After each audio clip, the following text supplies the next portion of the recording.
Jeffrey Lionel Dahmer. Seus crimes chocaram uma nação e continuam a ser um dos casos mais perturbadores da história criminal. E deixaram uma mancha indelével em Milwaukee, uma cidade que nunca mais seria a mesma.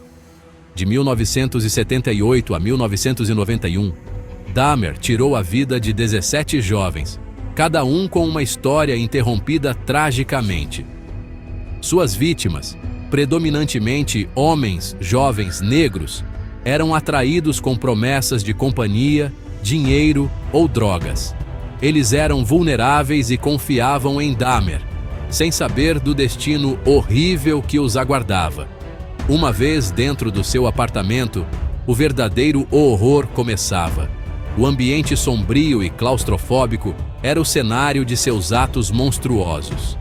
Dahmer drogava, torturava e desmembrava suas vítimas, transformando seu apartamento em um verdadeiro pesadelo. Muitas vezes preservando partes de seus corpos como troféus macabros. Esses troféus eram um testemunho de sua mente perturbada e de seus impulsos sádicos. Seu apartamento tornou-se um museu macabro da morte, repleto de evidências de seus crimes hediondos. Em uma reviravolta do destino, uma vítima pretendida conseguiu escapar, levando a polícia até Dahmer. Essa fuga desesperada foi o começo do fim para o assassino. A descoberta de seus crimes enviou ondas de choque pela cidade e além, com a mídia cobrindo cada detalhe horrível. O julgamento de Dahmer forçou o mundo a confrontar sua própria capacidade para o mal, revelando as profundezas da depravação humana e deixando uma marca indelével na história. Jeffrey Dahmer era um mestre da manipulação, um predador hábil em enganar. Ele visava jovens à margem da sociedade, frequentando bares gays e saunas. O comportamento quieto de Dahmer e sua aparência aparentemente inofensiva conquistavam a confiança de suas vítimas. Ele os atraía para seu apartamento com promessas de dinheiro ou drogas. Uma vez lá dentro, Dahmer os embebedava com álcool ou sedativos, tornando-os indefesos. Sua capacidade de se misturar o tornava ainda mais perigoso, um lobo em pele de cordeiro. Os horrores dentro do apartamento de Jeffrey Dahmer eram inacreditáveis. A polícia se deparou com uma cena de horror inimaginável. Partes de corpos estavam espalhadas por todos os lados, um quebra-cabeça grotesco de restos humanos. Crânios e ossos estavam cuidadosamente dispostos em prateleiras. A geladeira continha uma coleção horrível de órgãos humanos. A descoberta enviou ondas de choque pela cidade e além. O apartamento de Dahmer tornou-se uma lembrança assustadora da escuridão que pode se esconder sob a superfície. Por mais de uma década, Jeffrey Dahmer agiu sem ser detectado. Ele operava nas sombras, escondendo suas intenções sombrias e seus atos horríveis. Sua capacidade de evitar a captura era uma prova de sua astúcia e planejamento meticuloso. Dahmer sabia como se misturar, como parecer inofensivo e como escolher os momentos certos para atacar. A escolha de Dahmer por suas vítimas, muitas vezes jovens marginalizados, contribuiu para sua evasão. Ele sabia que esses indivíduos eram menos propensos a serem procurados imediatamente, o que lhe dava tempo para continuar sua série de crimes. A polícia, lutando contra o aumento das taxas de criminalidade, demorou a conectar os pontos. A sobrecarga de casos e a falta de comunicação entre departamentos dificultaram a identificação de um padrão. Dahmer se livrou dos corpos de suas vítimas com uma eficiência assustadora. Ele desmembrava os corpos e usava produtos químicos para dissolvê-los, deixando poucos vestígios. No entanto, sua sorte não duraria para sempre. Pequenos erros começaram a se acumular, e a pressão sobre a polícia aumentou. O cheiro de morte começou a atrair a atenção dos vizinhos.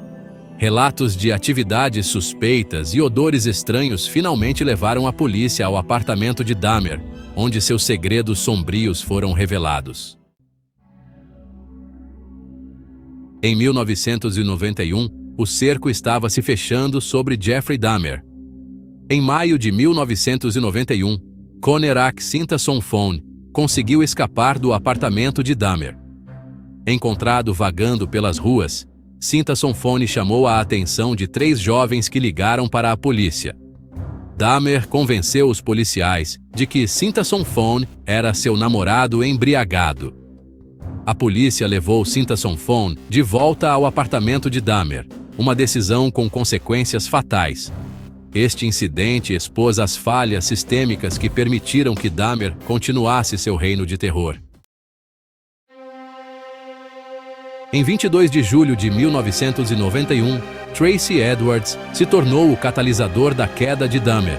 Naquela noite fatídica, ele foi atraído para o apartamento de Jeffrey Dahmer, um lugar que escondia segredos sombrios e aterrorizantes. Edwards, atraído para o apartamento de Dahmer, escapou por pouco de se tornar mais uma vítima. Ele percebeu rapidamente que estava em perigo e, com uma coragem incrível, lutou para se libertar das garras de Dahmer. Sua fuga expôs os crimes de Dahmer ao mundo. A coragem de Edwards em escapar e buscar ajuda foi crucial para revelar a verdadeira extensão das atrocidades cometidas por Dahmer. Edwards lutou e fugiu do apartamento, parando um carro de polícia que passava. Ele estava desesperado e sabia que precisava agir rapidamente para salvar sua vida e impedir Dahmer. Ele levou os policiais de volta ao apartamento de Dahmer, revelando o horror que havia lá dentro. A cena que os policiais encontraram foi chocante e perturbadora, com evidências claras dos crimes hediondos de Dahmer. A fuga de Edwards teve consequências de longo alcance para Milwaukee e para a nação. A cidade foi abalada pela revelação dos crimes, e a nação inteira ficou horrorizada com a brutalidade dos atos de Dahmer. A coragem de Edwards não só salvou sua própria vida, mas também trouxe justiça para as vítimas de Dahmer. Guiados por Tracy Edwards, a polícia entrou no apartamento de Dahmer. O cheiro de decomposição era insuportável. No quarto, eles encontraram polaroids retratando os corpos sem vida das vítimas de Dahmer. Os policiais imediatamente prenderam Dahmer. Uma busca revelou uma coleção horrível de restos humanos. Dahmer confessou os assassinatos, fornecendo detalhes assustadores de seus crimes. O julgamento de Jeffrey Dahmer foi um espetáculo midiático. Dahmer se declarou inocente por motivo de insanidade. A acusação argumentou que Dahmer era um predador calculista. O júri rejeitou o argumento de insanidade de Dahmer, considerando-o culpado por 15 acusações de assassinato. Ele foi condenado a 15 penas de prisão perpétua consecutivas. Dahmer foi transferido para a penitenciária Columbia para cumprir sua pena. A vida na prisão ofereceu pouco descanso para Jeffrey Dahmer. Em 1994, a vida de Dahmer foi interrompida em um ato brutal de violência na prisão. Em 28 de novembro de 1994, Dahmer foi atacado pelo colega de prisão Christopher Scarver. Scarver, armado com uma barra de metal, espancou Dahmer até a morte. Dahmer morreu a caminho do hospital.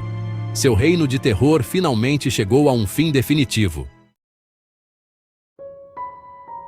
A morte de Jeffrey Dahmer trouxe uma sensação de encerramento para Milwaukee.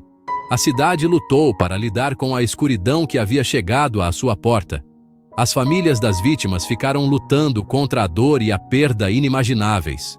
O caso Dahmer gerou um debate nacional sobre a responsabilização policial e a homofobia. A forma como o Departamento de Polícia lidou com o caso Sintason-Phone gerou críticas generalizadas. A capacidade de Dahmer de fazer vítimas entre indivíduos marginalizados expôs as desigualdades sistêmicas.